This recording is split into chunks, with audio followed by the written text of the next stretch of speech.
Et puis après plusieurs reports ces derniers mois, cette fois ça y est, Ariane 6 s'était lancé pour son premier vol commercial.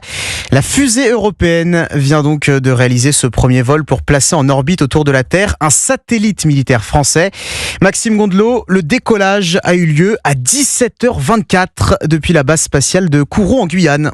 Attention pour le décompte final. 3, 2, 1. Allumage de ESR et décollage.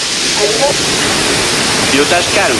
C'est sous une pluie battante que la fusée Ariane 6 a décollé tout à l'heure. À son bord, le prochain satellite militaire d'observation de la Terre que la France va utiliser. Son nom, CSO-3 pour composante spatiale optique, troisième du nom.